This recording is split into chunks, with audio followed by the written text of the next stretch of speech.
Les pas cadencés résonnaient dans le long couloir de la clinique, un rythme régulier et presque musical qui accompagnait la marche joyeuse de deux compères inséparables. Jamel avançait d'un pas fier, le buste bombé, arborant au poignet un objet qui semblait capter toute la lumière ambiante. Il se tourna vers son ami Sabri avec un sourire radieux, désireux de partager sa toute dernière folie matérielle. Il commença à expliquer avec une théâtralité joyeuse qu'il possédait désormais le secret du temps, un secret logé au cœur d'une montre d'exception dotée d'un double mécanisme à injection rétrograde liquide. C'était une pièce rare, une merveille de technologie horlogère dont la valeur avoisinait les 79 000 francs, toutes taxes comprises. En jetant un regard appuyé sur le cadran étincelant, il affirma avec assurance qu'il devait être précisément 19h17. Sabri observait la scène avec un mélange d'admiration et de scepticisme tranquille, habitué aux excentricités de son camarade. Soudain, une vibration ténue et un sifflement aigu interrompirent leur conversation. Jamel commença à fouiller frénétiquement ses vêtements, incrédule, se demandant d'où pouvait bien provenir ce bruit incongru alors que ses poches étaient bien trop petites pour dissimuler un appareil de communication ordinaire. C'est alors qu'il en extraira un minuscule objet, un téléphone portable si miniature qu'il tenait à peine entre le pouce et l'index. C'était le fameux modèle Nokia 751918, un véritable bijou technologique pesant à peine 95 grammes et affichant une autonomie phénoménale de 170 heures en veille, un appareil disponible pour le monde entier 7 jours sur 7, même le dimanche. L'oncle de Jamel était au bout du fil, et le jeune homme s'empressa de composer une excuse mémorable pour décliner une invitation à dîner, prétextant mensongèrement qu'il devait célébrer l'anniversaire de son ami le dimanche suivant. Une fois la communication coupée, le minuscule téléphone glissa maladroitement entre ses doigts, provoquant une panique instantanée avant de réapparaître comme par magie dans le creux de sa propre main. Sabri, l'esprit vif et moralisateur, pointa du doigt ce mensonge éhonté, rappelant à son ami que trahir la vérité était un acte répréhensible, un véritable péché qui menait tout droit au tourment de l'enfer. Face à cette leçon de morale, Jamel tenta de se justifier en affirmant que le mensonge était un lubrifiant social indispensable à la survie quotidienne de l'humanité. C'est alors que Sabri lui lança un défi audacieux sous la forme d'un pari solennel, engager la montre prestigieuse contre le minuscule téléphone portable sur la capacité de Jamel à tenir 24 heures sans prononcer le moindre mensonge. Le pacte fut scellé sur le champ, ouvrant la voie à une journée de vérité absolue et de quiproquos irrésistibles. Alors que les deux hommes savouraient les premières minutes de leur accord, Clara fit son entrée, visiblement bouleversée par les caprices de l'existence. Habillée d'un pantalon en jean serré, elle commença à déverser son flot d'infortune, racontant comment son compagnon Jean-Paul venait de la quitter alors qu'elle planifiait déjà un avenir radieux fait de mariage, d'enfants, de courses le samedi après-midi et de l'achat d'une voiture familiale de modèle Renault Espace. Pour couronner le tout, sa banque venait de la placer sous le coup d'une interdiction bancaire majeure en raison de ses dépenses vestimentaires compulsives. Désespérée, elle s'imaginait que le monde entier se désintéressait de son sort. Sabri tenta maladroitement de la rassurer, mais Jamel, prisonnier volontaire des règles strictes de son pari, ne put s'empêcher de proclamer la vérité brute et sans phare, affirmant avec une honnêteté déconcertante que tout le monde se moquait éperdument de ses malheurs et que son vêtement lui faisait un fessier terriblement plat, comparable à celui d'une silhouette asiatique. Outrée par tant de franchise sauvage, Clara quitta la pièce en tempêtant, laissant Jamel savourer sa probité forcée pendant que Sabri comptait les points avec malice, tout en protégeant sa future montre des regards trop insistants. Pendant ce temps, dans le hall d'accueil de la clinique, l'atmosphère devint soudainement électrique avec l'arrivée imminente d'un visiteur de marque. Un patient impatient se plaignait des retards accumulés, rappelant qu'on lui avait promis une attente de 5 minutes qui s'était déjà transformée en une demi-heure de pure frustration. La réceptionniste, habituée au cynisme ambiant, avoua simplement qu'elle avait menti. C'est alors qu'apparut Maximilien Strauss, le célèbre professeur de chirurgie, dont la mine déconfite trahissait une profonde angoisse. Son grand frère, Cyril Strauss, venait d'arriver à la clinique, provoquant chez le médecin une réaction cutanée immédiate faite de petites rougeurs suspectes remplies de pus blanc.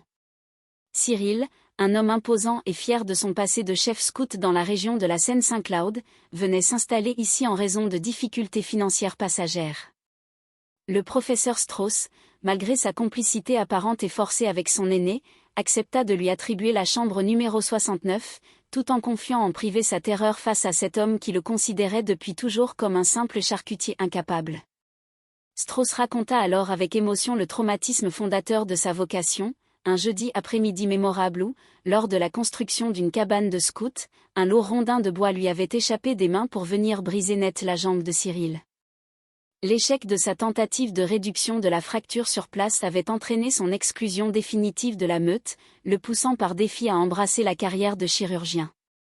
Pour assurer le confort et la surveillance de son frère, Strauss installa un système de communication de type talkie-walkie pour enfants relié directement à la salle de garde, alors même qu'une délégation de 3 jeunes louveteaux et une secrétaire prénommée Béatrice s'affairait autour du nouvel arrivant.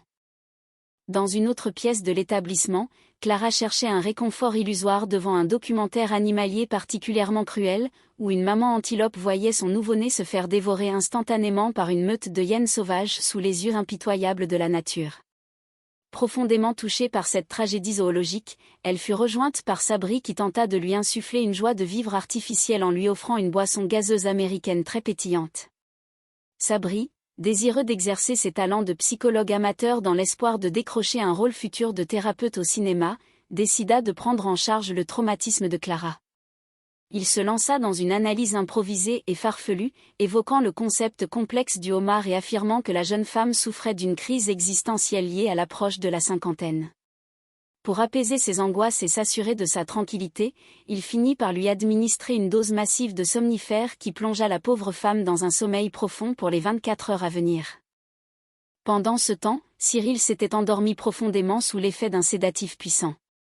Sabri et Jamel, touchés par la détresse du professeur Strauss qui souhaitait désespérément briller aux yeux de son frère aîné, échafaudèrent un plan audacieux et totalement loufoque.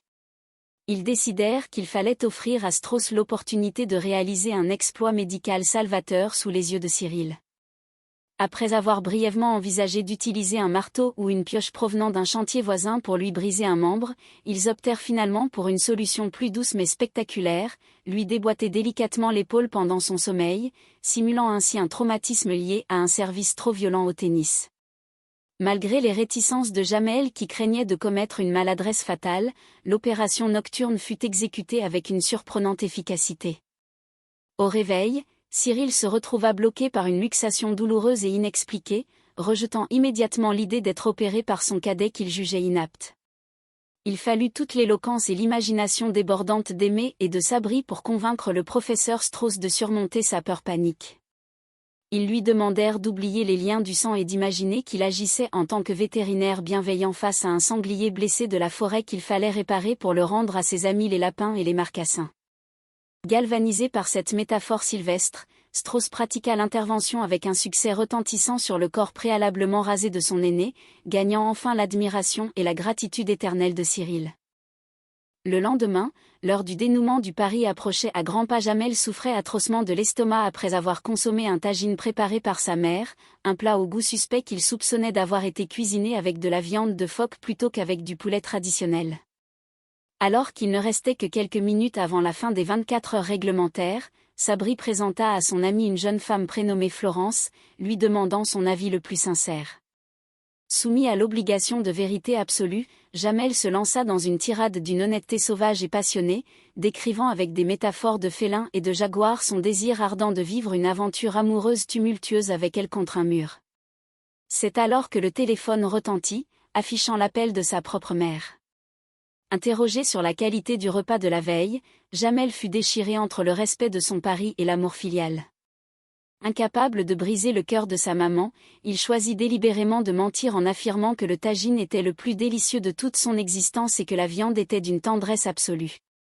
Par cet élan de générosité affectueuse, Jamel perdit officiellement le pari à la toute dernière minute.